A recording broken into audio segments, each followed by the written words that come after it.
네, 안녕하세요. 엠비입니다.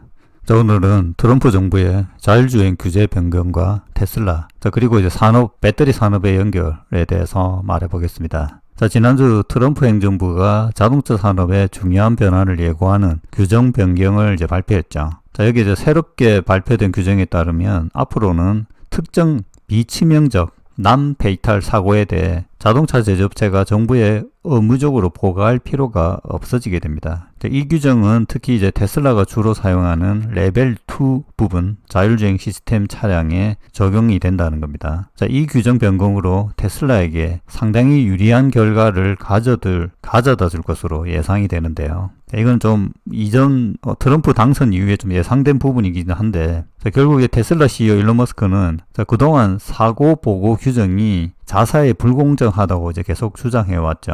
왜냐하면 테슬라 차량은 부분 자율주행 기능이 항상 활성화된 상태로 운행하는 경우가 많기 때문입니다. 다른 제조업체보다 이제 주행거리가 훨씬 길고, 이로 인해 단순 사고 건수에 불리하게 보이는 경우가 많았기 때문이죠. 자, 실제로 이제 기존 규정 하에서는 최근 12개월 동안 보고된 1040건의 자율주행차 사고 중 800건 이상이 테슬라 차량과 관련된 것으로 나타났습니다. 자, 이렇게 이제 이번 규제 완화로 인해 테슬라는 사고 건수 기록을 줄일 수 있게 되는 거죠. 사고 이력을 보다 깨끗하게 유지할 수 있게 되어서 소비자 신뢰가 확보되고 판매 촉진에 유리한 환경을 마련하게 되는 거죠.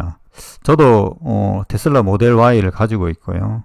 자주 운행하지는 않지만 이 자율주행 기능을 한번 쓰게 되면 계속 쓸 수밖에 없고요. 근데 이 방향은 정해진 방향입니다. 무인화 자율주행이 나올 수밖에 없는 상황이거든요. 자, 다시 기사를 보면 텔레메트리 인사이트의 자동차 분석가 샘 아부엘 사미드 이런 사람들도 이제 테슬라가 보고하는 사고수가 크게 줄어들 것이라고 이제 전망을 했습니다. 웨드부시 댄 아이브스도 이번 변경은 테슬라의 승리자, 경쟁사인 웨이모의 패배라고 평가를 했습니다. 이번 규정 변경은 단순히 테슬라의 판매 전략에만 영향을 미치는 것이 아니고, 보다 중요한 변화는 자율주행차 보급이 가속화될 가능성이 크다는 것이죠. 테슬라는 이미 6월부터 텍사스 오스틴에서 자율주행 택시 서비스, 계속 언급된 로봇 택시를 시작할 계획이라고 이제 발표를 했습니다. 웨이모도 역시 여러 도시에서 자율주행 택시 서비스를 현재 운행 중입니다. 운행 중이고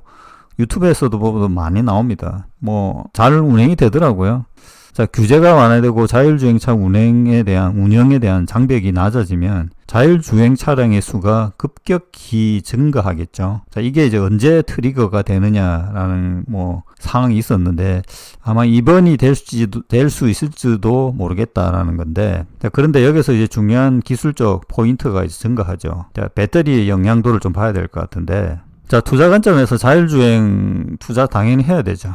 자율주행이 지금 보면 좀 더 상승폭이 클 것 같고, 근데 이제 이게 테슬라 외에 자율주행 투자하기에는 좀 쉽지 않은 부분도 있는데, 어떻든 배터리 관점에서 조금 보면, 자율주행 모드에서 차량의 전력 소모량이 늘어난다는 건데, 전기차에 적합한 게 이제 자율주행이라는 거죠. 자율주행을 위한 차량은 고성능 컴퓨터, FSD 칩, AI 연산 장치, 다수의 카메라, 레이더, 초음파 센서, 전자장비들이 총동원되어야 되죠. 그리고 실시간 통신도, 데이터 처리 장치도 계속 증가하겠죠. 지속적으로 가동을 해야 됩니다. 이 시스템들은 모두 추가적인 에너지를 소모하게 만들게 되고요. 결과적으로 일반 수동 주행 대비 5에서 10% 이상의 배터리 소모 증가가 발생할 수 있게 된다는 겁니다. 특히 도심과 같이 복잡한 환경에서 쓴다면 더 많이 쓰겠죠. 고속도로에 그냥 차선만 따라다니는 거하고 도심에서 계속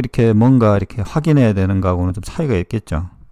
전력 소모가 늘어날 수밖에 없죠. 특히 로봇택시와 같이 하루 종일 운행하는 차량에서는 배터리 소모량이 누적되면서 대용량 고내구성 배터리에 대한 수요가 필연적으로 증가하게 될 겁니다. 이러한 변화는 자연스럽게 배터리 산업에도 영향을 미치겠죠. 특히 주행거리가 긴 배터리를 강점으로 하는 한국 배터리 기업에게는 새로운 기회가 될 수 있다라고 봅니다.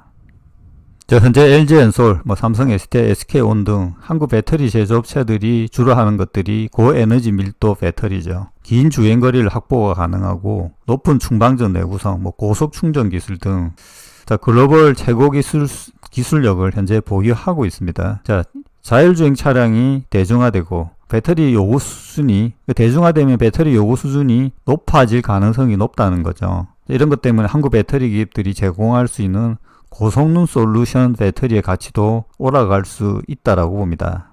자, 결론적으로 이번 트럼프 정부의 자율주행 규제 완화는 테슬라에게는 사고 기록 부담 감소와 로보택시 사업 확대의 기회를, 한국 배터리 기업에는 자율주행 시대에 주행거리 수요 증가라는 새로운 시장 기회를 함께 가져오는 전환점이 될 것으로 그렇게 기대합니다. 자, 마지막으로 안전 관점에서 보면 머스크는 항상 기존 보고 규정이 불공정했다고 주장했죠. 왜냐하면 테슬라 차량들은 항상 부분 자율주행을 켜져 있고 다른 어떤 제조업체보다 더 많은 주행거리를 기록하기 때문이라는 거죠. 특히 중요한 것은 일론 머스크는 자사 차량이, 테슬라 차량이 더 안전하며 생명을 살리는 데 기여한다고 강조했습니다. 자, 결국 자율주행이 더 안전하다는 거죠. 저도 이런 시대가 왔으면 좋겠고요. 그에 항해된 자율주행을 위한 인프라도 갖춰졌으면 합니다.